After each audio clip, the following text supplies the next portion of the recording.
百力夫です。自分軸がうまくいかない人、自分軸を持っていきたいなと思っているけれども、なかなか自分軸を持って生きることがうまくいかない人に向けて今日はお話をしたいと思うんですけれども、その理由を3点にまとめてみました。まずですね、自分軸とは何ぞやと。肉体という魂の器を授かりまして、この現世一代を生き抜く上で求めるべき究極の幸せとは、ありのままの自分です。地位や名誉、所得などいろんな幸せありますけれども、究極の幸せっていうのはこの限られた時間の中で求めるべき究極の幸せというのは、やはりありのままの自分なんですね。そのありのままの自分を手に入れる秘訣、それは何か、自分軸なんですね。私はね、この自分軸っていうのはね、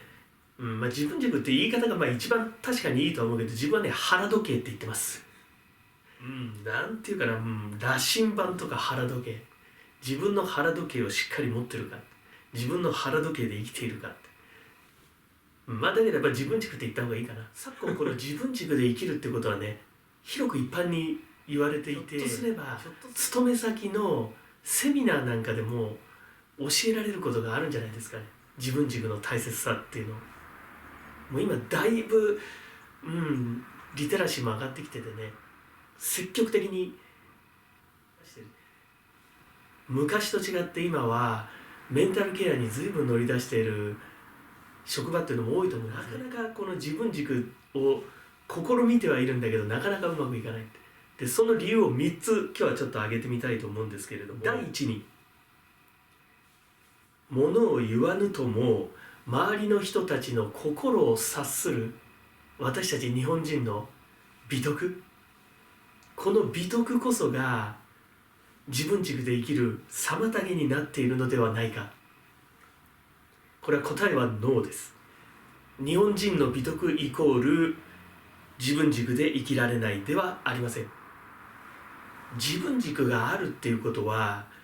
周り、そしてさらに言えば社会から自分自身が独立している、自立しているということなんですね。そして自分軸がないということは、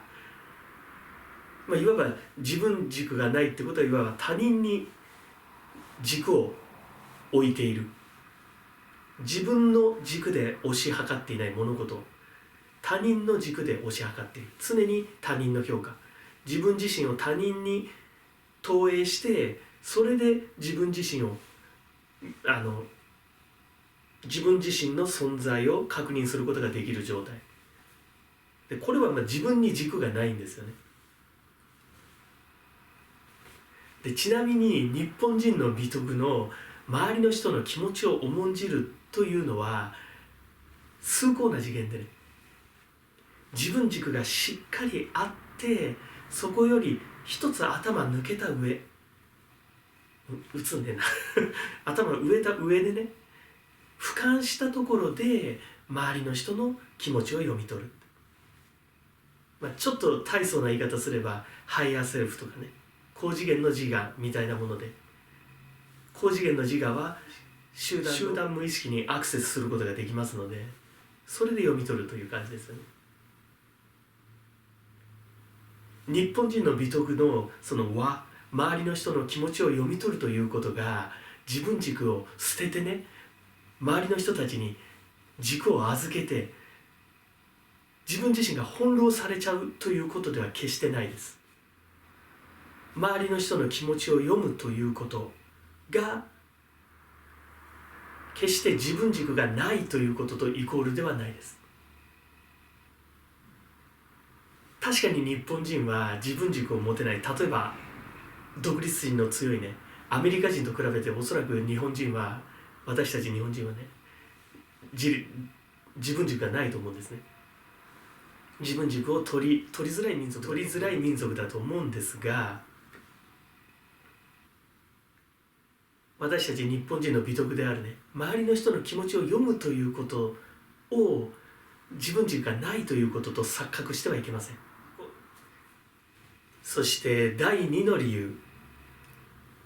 自己肯定感の低さの原因と向き合えていない。ご自身の自己肯定感の低さには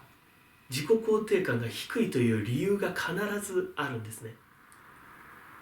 それは往々にして過去のトラウマ、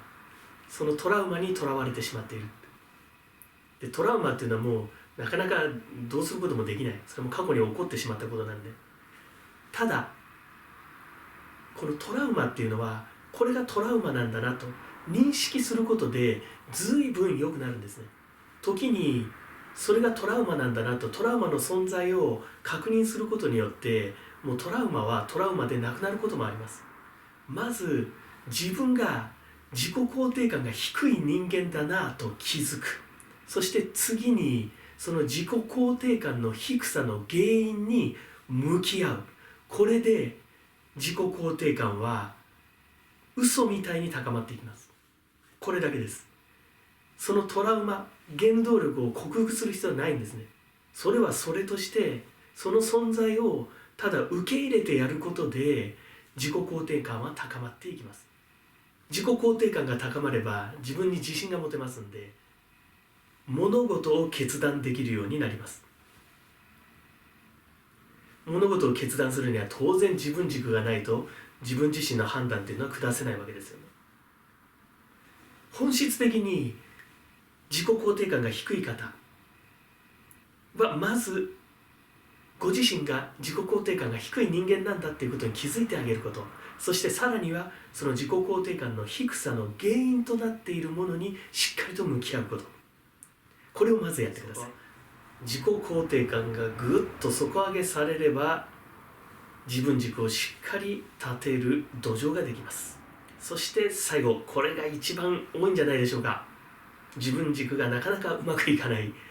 最後フィナーレの理由なんですけれども、そもそもこの現代社会で生きていくにあたって自分軸なんか持ってられねえよ、根本的にそう思ってらっしゃる。潜在意識でそう思っている。でなぜそう思ってしまっているかっていうと、自分軸イコールおそらく自分軸を持つイコールね、おそらくエゴイストだって勘違いしてると思うんですよ。そういう方は自分軸を持って生きるなんていうのは本当にわがままなことだ、利己主義なことだって思ってる。そこがイコールで結ばれちゃってる。だからこんなことは到底ね、この21世紀の現代社会で生きていくにあたってそんなこと絶対無理だと、自分軸なんか持って生きられない、根底でそういうふうに思っているからやっぱり持てないですよね。自分軸を持つっていうことは決して利己主義ではないんですね。いわば周りの人たち、そして社会から自分自身がしっかり独立する、自立するっていう責任なんですね。自分軸が持てない人は自分軸を持つと周りの人から嫌われちゃうんじゃないか、自分の評価が下がっちゃうんじゃないかと思ってるんですね。だけれども実際には自分軸を持って生きると周りの人からの評価は高まります。こと日本人はノーと言えないと言われてますけれども、自分軸をしっかり持ってればノーと言えるようになります。このノーということが、ノーという気持ちをね相手に伝えること、うまく伝えることがコミュニケーションスキルの醍醐味だとも言えるんですね。で逆にいわゆるコミュ障の人っていうのはノーと言えないんですよね。ノーという気持ちがうまく伝えられない。だけども周りの人からまず自立して自分がしっかりね独立して自分の人生に降り立っていればね、自分軸を持っていればしっかりとノーということができる、自分の意見を言うことができる。するとそういう人間っていうのは周りの評価も上がるんですよね。むしろあの人なんかいいなとかさ、あの人自分の意見持ってるなって、あの人についていってみようと、そういうふうに思うんです。だから自分軸を持つイコール利己主義ではない、わがままなことではない。で自分軸を持つイコール利己主義と思っちゃってる人はその自分軸っていうのを多分正しく理解できてないと思うんですね。自分軸っていうのはわがままに生きるってことじゃない。わがままに生きるってことじゃない。自分軸っていうのは自分ありのままの自分を受け入れるってこと。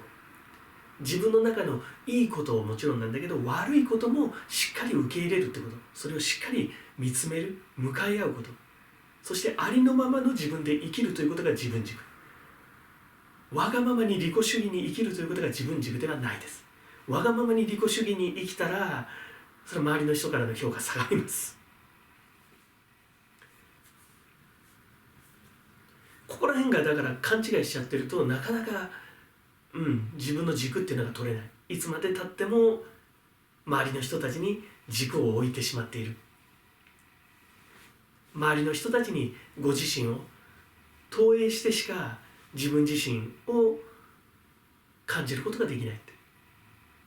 これはもう人に委ねちゃってる。だけどこのことがむしろいいことだって錯覚してませんか？そのことこそが人を思いやる